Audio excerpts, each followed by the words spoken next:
Cek cek satu dua. Oke, halo semua para pecinta film, selamat datang kembali di channel Kaca Film. Dalam kesempatan kali ini, kita akan coba membahas alur cerita film dari film Korea yang berjudul Deliver Us From Evil. Film yang bergenre action ini adalah garapan sutradara Hong Won Chan yang pernah juga menggarap film Confession of Murder. Film Deliver Us From Evil ini berkisah tentang kasus penculikan yang menggegerkan yang terjadi di Thailand, Bangkok. Tanpa berlama-lama lagi, baiklah, mari kita bedah alur cerita filmnya. Selamat menyaksikan. Film diawali dengan menampilkan seorang pria bertato khas Yakuza Jepang yang ternyata pria ini adalah seorang menteri Yakuza Jepang, termasuk orang penting dalam organisasi Yakuza, di mana hobinya adalah menculik wanita dan memperkosa serta menghabisinya. Tiba-tiba ada seseorang yang menelpon dia dan memastikan namanya dengan baik dan benar. Setelah itu, telepon pun mati. Karena curiga ada yang tidak beres, dia menelepon anggotanya, tetapi tak ada jawaban sama sekali. Ternyata semua anggotanya telah dihabisi seseorang. Dia pun dengan sigap mengambil senjata untuk melindungi diri. Tetapi apalah cur, dia pun mati dengan sekejap. Sepertinya hanya pembunuh profesional yang mampu melakukan ini. Dan cerita pun dimulai.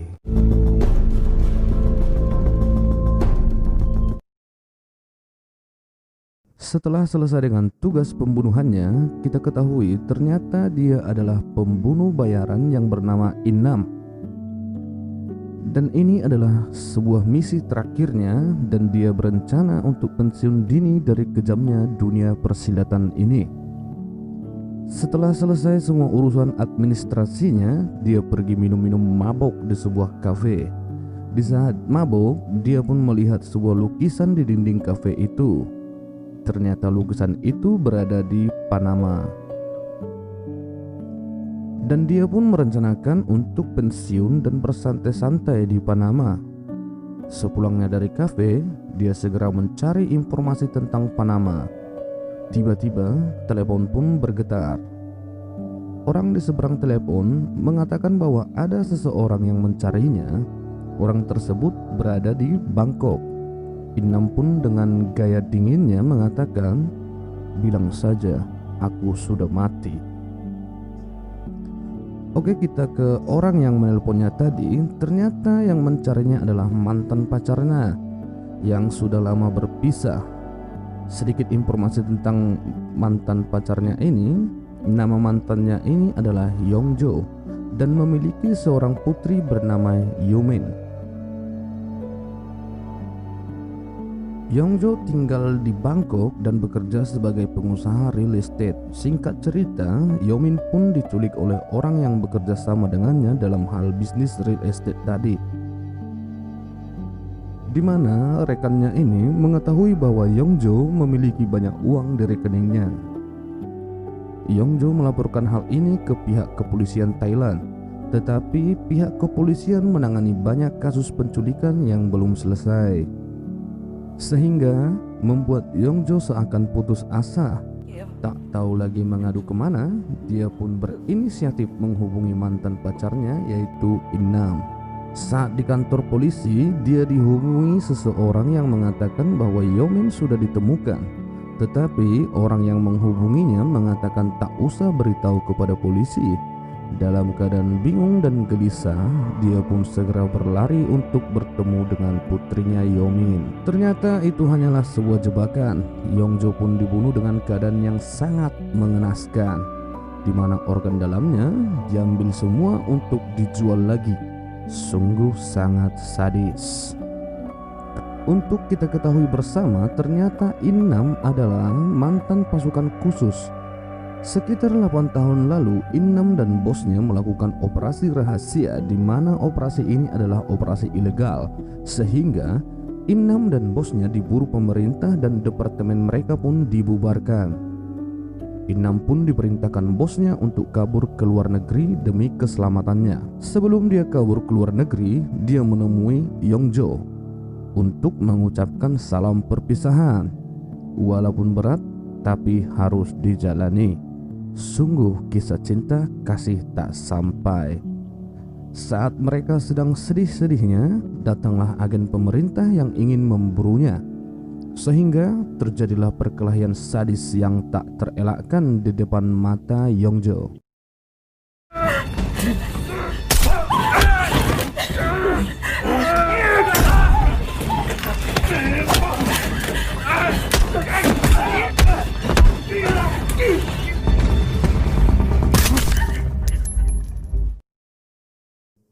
Disitulah pertemuan mereka untuk yang terakhir kalinya. Sungguh kisah romantis yang berpisah secara tidak wajar.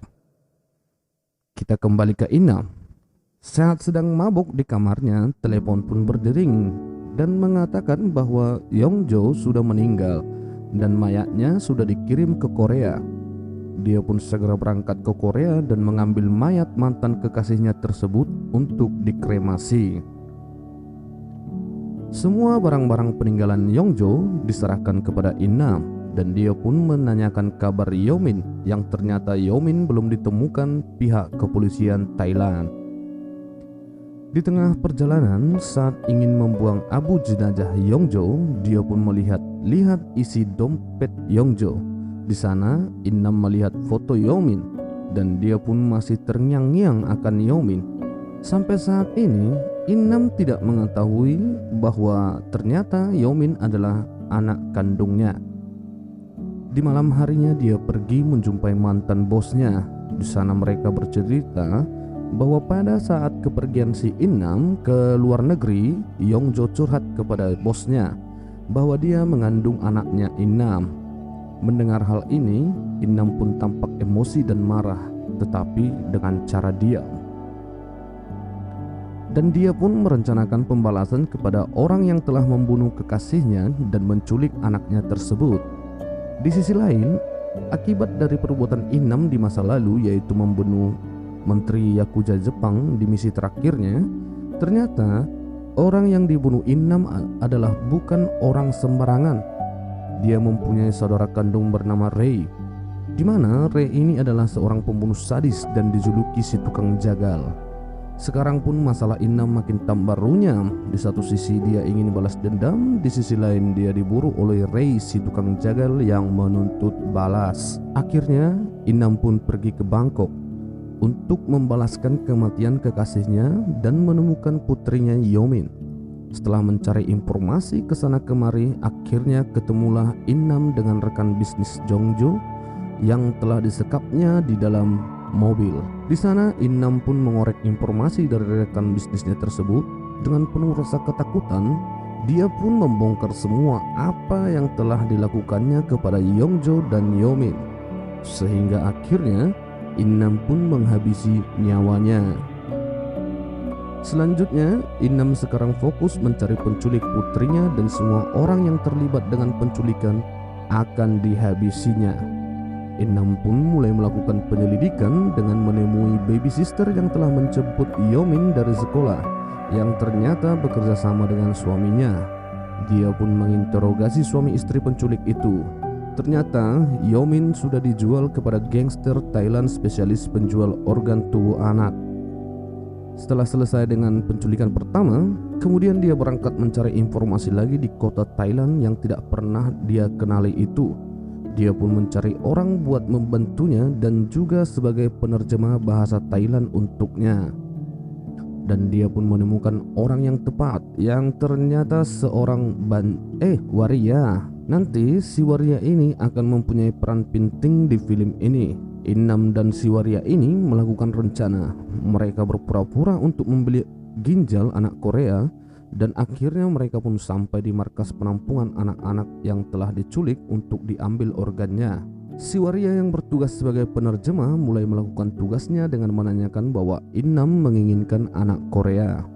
Ternyata anak Korea yang dicarinya sudah dipesan orang dan akan segera dilakukan operasi transplantasi jantung.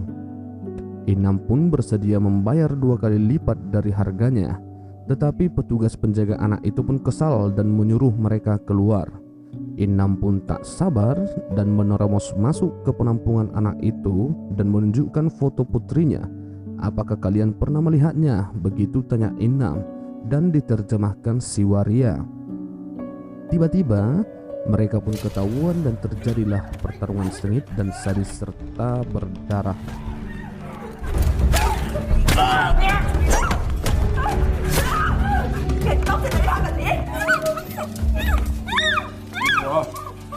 다녀갔는데 심장 수술한다고 했대. Di sisi lain, Rai si tukang jagal pun sudah melakukan perburuan kepada Inam, di mana seluruh orang yang berhubungan dengan Inam sudah dibunuh, tak terkecuali mantan bosnya si Inam. Pada saat mantan bos Inam dibunuh si Ray, dia mendapatkan dokumen perjalanan Inam dan foto putrinya. Sehingga si Ray si tukang jagal pun berangkat ke Bangkok untuk membunuh Inam. Bermodalkan foto Yomin, dia pun pergi mencari informasi karena dia tahu bahwa Inam akan mencari putrinya tersebut. Sehingga dia berharap dapat bertemu dengan Inam di persimpangan.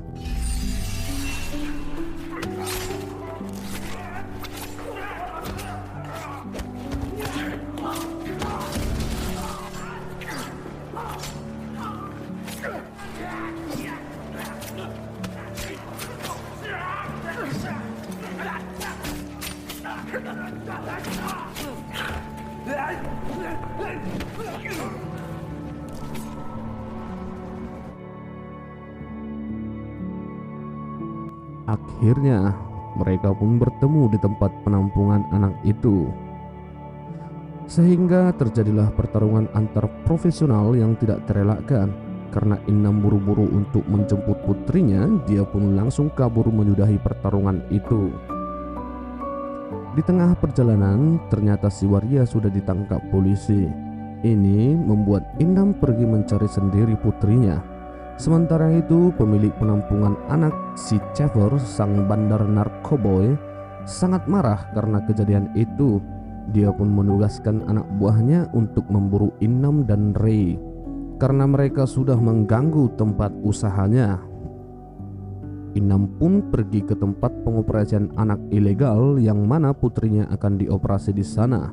Dia pun mengamati tempat tersebut dari gedung sebelah. Di sana dia melihat putrinya dari jendela. Seketika rasa sedih dan amarahnya terlihat dari sorot matanya.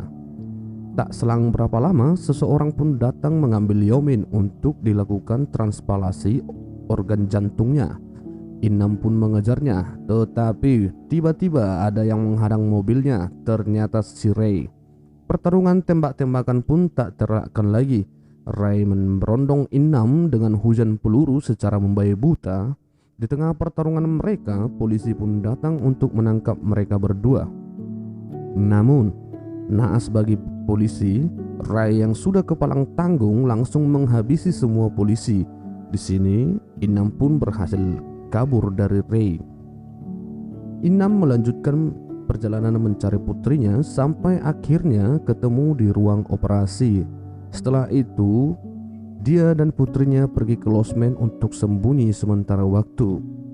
Dia pun menghubungi seseorang untuk mengatur pelariannya bersama putrinya ke Panama. Sementara itu, si Caper, sang bandar narkoboy, sudah mempersiapkan pasukan untuk mencari Inam dan Ray di seluruh penjuru Thailand. Tiba-tiba, Ray datang membawa sekarung granat dan mengancam si Caper. Akhirnya mereka pun berdiskusi dan bekerja sama untuk menghabisi Inam. Di losmen tempat persembunyiannya, Inam menghubungi si waria buat menjaga putrinya. Tetapi si waria sangat takut terlibat lebih dalam lagi dengannya. Akhirnya Inam pun dan putrinya pindah ke hotel bintang 5, berharap keamanan putrinya bisa lebih terjaga lagi. Di sini saya rasa ada momen yang cukup mengharukan menurut saya. Pada saat itu, Inam ingin keluar sebentar dan izin kepada Yomin. Dia menyuruh Yomin menghitung sampai 10, lalu Yomin pun meminta Inam untuk memeluknya.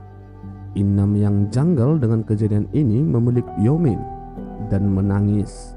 Memang sekeras apapun seorang ayah akan mewek juga jika urusannya dengan anak sendiri.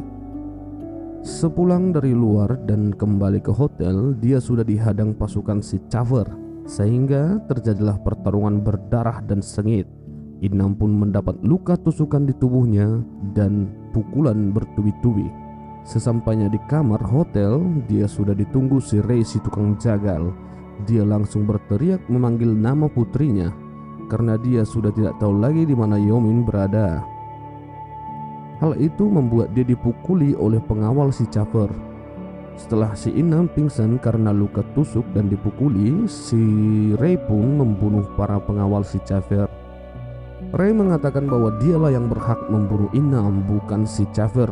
Memang si Ray ini adalah psikopat gila ya, yang tidak ada puasnya. Akhirnya Ray membayar 2 kali lipat untuk pengawal si Cafer yang masih hidup supaya membawa Inam ke suatu tempat untuk dieksekusinya sendiri. Si pengawal Cafer mengatakan bagaimana dengan putrinya si Inam. Si Ray pun hanya diam dan pergi. Pada saat Inam dibawa ke tempat eksekusi, ternyata si waria sudah ada di sana. Kemudian menabrakkan mobilnya untuk menyelamatkan Inam. Setelah bebas dari belenggu ikatan, Inam pun langsung mengejar Ray. Ternyata si Ray juga membawa Yomin bersamanya di dalam koper. Aksi kejar-kejaran pun terjadi. Inam pun berhasil masuk ke dalam mobil Ray. Di sana mereka berdua bergelut hebat sampai pada saat Inam ingin mengeluarkan Yomin dari koper, dia ditusuk si Ray dari belakang. Inam pun berhasil meraih granat dan melemparkannya keluar mobil, sehingga menyebabkan mobil mereka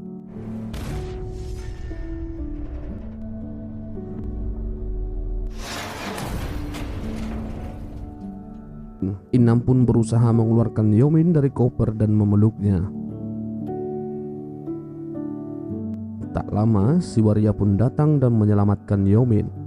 Tapi lagi-lagi si Ray yang tak ada matinya datang dari belakang dan menusukkan sebilah pisau ke leher si Inam, sehingga Inam pun tewas dalam sekejap sambil memandangi putrinya dan si waria. Ternyata sebelum tewas, dia sudah memegang granat dan meledakkannya setelah putrinya dan si waria sudah jauh dari mobil.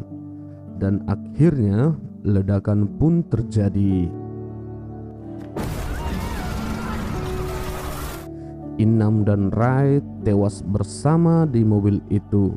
Sungguh mengenaskan. Setelah kejadian itu, si waria pergi ke loker stasiun untuk mengambil sesuatu. Ternyata itu adalah sejumlah uang yang banyak dan dokumen-dokumen penting yang sudah disiapkan si Inam. Di dalamnya pun tertera sebuah surat Inam yang mengatakan bahwa dia tahu akan terbunuh oleh Ray. Oleh karena itu, dia sudah menyiapkan segala sesuatunya buat putrinya. Dan Inam pun sudah menyiapkan tempat di Panama buat mereka.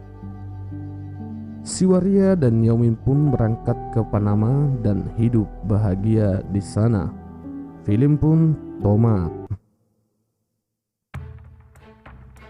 Film yang bertema action seperti ini saya sudah sering juga menontonnya, seperti Taken ya, Taken 1, 2, 3 yang dibintangi oleh Liam Neeson. Memang membuat kita seperti ikut bertarung dalam film tersebut, karena dia menampilkan atau membuat emosi penonton menjadi marah kepada penjahatnya. Itulah yang saya tangkap dari film ini. Pesan moralnya saya rasa apa ya, pesan moral dari film ini? Pesan moralnya seperti ini. Janganlah kau membunuh jika tak ingin dibunuh. Wow, mantap kali kan? Oke, sekian dulu alur cerita film dari Kaca Film. Kami segenap kru Kaca Film mengundurkan diri. Terima kasih.